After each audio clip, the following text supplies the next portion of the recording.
السلام علیکم ناظرین، انڈیپینڈنٹ اردو سے میں ہوں ثاقب تنویر اور میرے ساتھ ہیں ہارون رشید صاحب۔ ہم اس وقت دنیا کی سب سے بڑی خیمہ بستی میں موجود ہیں۔ کہا جا سکتا ہے کہ دنیا کی سب سے بڑی خیمہ بستی ہے۔ میرے پیچھے آپ کو بستیاں جو ہے وہ نظر آ رہی ہیں، ٹینٹس لگے ہوئے ہیں اور یہ مینا کا مقام ہے۔ مینا کا مقام، یہاں سے حج کا باقاعدہ آغاز ہو رہا ہے۔ آج یہاں پر تمام حجاج کرام موجود ہیں اور آج رات یا کل صبح وہ یہاں سے آگے میدان عرفات کی طرف جائیں گے۔ میرے ساتھ ہارون صاحب موجود ہیں۔ ہارون صاحب سے بات کرتے ہیں اور ان سے پوچھتے ہیں کہ آگے جو حج کا جو سفر ہے وہ کیا ہے اور آگے ہم کیا ایکسپیکٹ کر سکتے ہیں۔ تو ہارون صاحب ابھی تو بتائیں کہ جو حجاج مینا میں موجود ہیں وہ یہاں پر کتنا عرصہ قیام کریں گے اور کیا کریں گے وہ یہاں پر؟ دیکھیں، یہ کل رات سے ہی آنا شروع ہو گئے تھے یہاں پر مینا، وادی مینا، اور اسے دنیا کا عارضی خیمہ بستی سب سے بڑی قرار دیا جاتا ہے، جو کہ صرف 5 دن کے لیے یہاں لگی ہے۔ تو یہ آج سارا دن یہیں گزاریں گے، ظہر، عصر، مغرب اور عشاء کی نمازیں یہیں ادا کریں گے اور پھر اس کے بعد یہ میدان عرفات کے لیے کل روانہ ہوں گے، جہاں وقوف عرفات یہ ادا کریں گے۔ اس کے بعد مزدلفہ جائیں گے، پھر اس کے بعد کنکریاں مارنے 3 دن شیطان کو، 3 جو شیطان ہیں بڑے ان کو جائیں گے۔ تو یہاں پر ان کا قیام 5 دن کے لیے رہے گا۔ یہاں پر یہ بھی بتاتا چلوں کہ جو پاکستانی خیمہ ہے وہ سٹارٹ میں ہی ہے، مطلب آپ وادی مینا میں داخل ہوں تو اسی وقت ساتھ ہی ان کا اولڈ مینا کے قریب ہے، اور ان کا کہنا یہ ہے حکام کا کہ چونکہ یہ ایسا مقام ہے کہ ان کو جمعرات تک جانے کے لیے، کنکریاں مارنے کے لیے بڑی آسانی ہوگی، زیادہ چلنا نہیں پڑے گا۔ تو آپ دیکھ رہے ہیں حد نظر سفید خیموں کا ایک بستی بسی ہوئی ہے۔ سیکیورٹی بھی کافی سخت ہے، ہیلی کاپٹرز بھی ہم نے دیکھے یہاں پر گشت کرتے ہوئے۔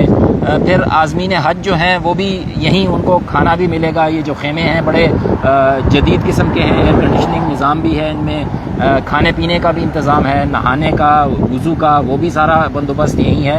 تو یہ اگلے 3-4 دن جو ہیں سارے حجاج یہیں رہیں گے اور آخر میں پھر یہ مسجد حرمین جا کر وہاں پر آخری طواف کریں گے اور سعی کریں گے، جس سے ان کا اور قربانی کریں گے، جس سے ان کا حج جو ہے وہ مکمل ہو جائے گا۔ اچھا، اس سے پہلے میں اگلا سوال پوچھوں، میں صرف اتنا بتا دوں کہ یہ جو ٹینٹس ہیں، ان ٹینٹس کے اندر کی ویڈیو ہم تھوڑی سی دیر میں اپلوڈ کریں گے اور دکھائیں گے کہ یہاں پر جو ٹینٹس ہیں اس کے اندر کی کیا فیسلٹیز ہیں۔ ہارون صاحب، موسم کے بارے میں بتائیں۔ جب بھی حج کا ذکر ہوتا ہے، سعودی عرب ویسے بھی جو ہے بہت گرم ملک ہے اور ابھی جو ہے وہ بہت زیادہ گرمی ہے، یہاں پر تقریباً 41 ڈگری سینٹی گریڈ ہے، بٹ ہوا بھی چل رہی ہے۔ تو ذرا موسم کا بتائیں کہ حجاج کے لیے یہاں پر کیسا موسم ہے، اور ہم یہاں پر گھوم رہے تھے تو ہمارے لیے یہاں پر موسم کو فیل کرنا کیسا ہے؟ دیکھیں، چلچلاتی دھوپ ہے، سورج بالکل اوپر ہے، بالکل ہمارے سر کے اوپر ہے اس وقت، اور گرمی جیسے آپ نے بتایا کہ 41-42 ڈگری سیلسیس چل رہا ہے ٹیمپریچر، اور یہ ابھی یہاں پر کہتے ہیں سعودی عرب میں گرمی کا آغاز ہے۔ ہوا چل رہی ہے جو کہ کافی ٹیمپریچر کو کول رکھنے میں مدد دیتی ہے، لیکن آپ کو چھتری ضرور رکھنی پڑتی ہے۔ عازمین حج کے لیے شرط ہے کہ وہ سر پر کچھ نہیں ڈالیں گے، ٹوپی یا کوئی کپڑا نہیں ڈال سکتے، تو چھتری کی ان کو اجازت ہے۔ تو آپ اکثر یہاں دیکھیں گے یہ حاجی صاحب بھی چھتری لے کر یہاں پر گھوم رہے ہیں۔ تو مقصد یہی ہے کہ اس گرمی سے اپنے آپ کو بچانا ہے۔ جو ڈاکٹر ہیں وہ یہ ریکمینڈ کرتے ہیں کہ آپ جتنا زیادہ پانی پی سکیں دن میں اتنا ضروری ہے، اور ویسے بھی زمزم ہے یہاں پر، تو زمزم ہے اور مفت پانی مل رہا ہے، بوتلوں میں ٹھنڈا پانی ملتا ہے۔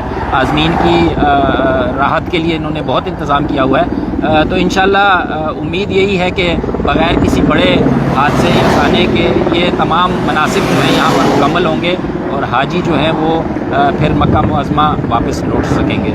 ناظرین، ہماری طرف سے مینا سے یہی کچھ۔